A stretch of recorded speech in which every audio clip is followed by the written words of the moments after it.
Saudara sekalian, hari ini kita bersama akan merenungkan firman Tuhan yang menegur dan sekaligus menguatkan kita di kala kesulitan terjadi. Sebelum mendengar dan merenungkannya, mari kita berdoa. Tuhan Allah Bapa dalam surga, kami akan merenungkan firman-Mu. Kiranya Engkau berkenan berkata-kata kepada kami sekalian. Kami anak-anak-Mu sedia mendengarkannya di dalam nama Tuhan Yesus Kristus. Kami berdoa. Amin. Renungan pada hari ini, firman Tuhan diambil dari 1 Petrus 1, ayat 6 sampai dengan 7. Demikianlah firman Tuhan. Bergembiralah akan hal itu, sekalipun sekarang ini kamu seketika harus berduka cita oleh berbagai-bagai pencobaan. Maksud semuanya itu ialah untuk membuktikan kemurnian imanmu yang jauh lebih tinggi nilainya daripada emas yang fana, yang diuji kemurniannya dengan api, sehingga kamu memperoleh puji-pujian dan kemuliaan dan kehormatan pada hari Yesus Kristus menyatakan dirinya. Demikian firman Tuhan. Pada bulan Desember tahun 91, saat saya bekerja dan hidup dengan keprihatinan yang amat sangat di Jakarta, saya mendapatkan satu kisah dari buku Oswald Sanders. Suatu ketika Raja George ke-6 dari Inggris mengadakan kunjungan ke sebuah pabrik porselen atau barang pecah belah. Ketika di satu ruangan, pekerja yang bertugas di tempat tersebut mengajak sang raja untuk melihat sebuah perlengkapan minum teh yang berwarna hitam dan berkata, "Ini adalah perlengkapan minum teh yang sedang kami buat untuk istana paduka raja."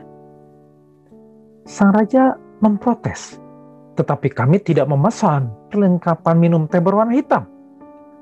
"Tidak, paduka," jawab petugas. "Akan tetapi di balik warna hitam itu adalah emas.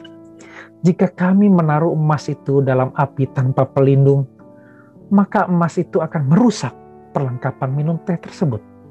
Api akan membakar habis bahan warna hitam itu dan menunjukkan emasnya."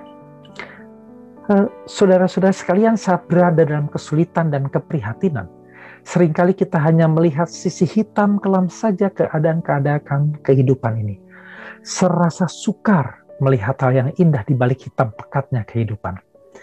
Tetapi tukang periuk surgawi yang agung, pembentuk hidup kita itu, mengetahui bahwa ada emas di balik semua itu. Kita merasa hidup kita serasa berat, membosankan, dan terasa biasa, dan lupa bahwa Tuhan Allah sedang mengarahkan api itu dengan hati-hati untuk membakar habis bagian yang hitam dari diri kita dan menampakkan emasnya. Kita perlu bersabar dan menunggu Roh Kudus menyucikan, memurnikan, serta menyelesaikan karya agungnya dalam diri kita. Dia tidak pernah gagal membentuk hidup orang yang dikasihinya. Barang porselen yang paling indah di dunia ini dibakar sekurang-kurangnya 3 kali. Bahkan ada yang lebih daripada 3 kali. Mengapa? Karena pembakaran 3 kali akan membuat supaya emas dan warna merah tua yang indah muncul lebih indah dan membentuk pola yang telah dilukiskannya pada porselen emas tersebut.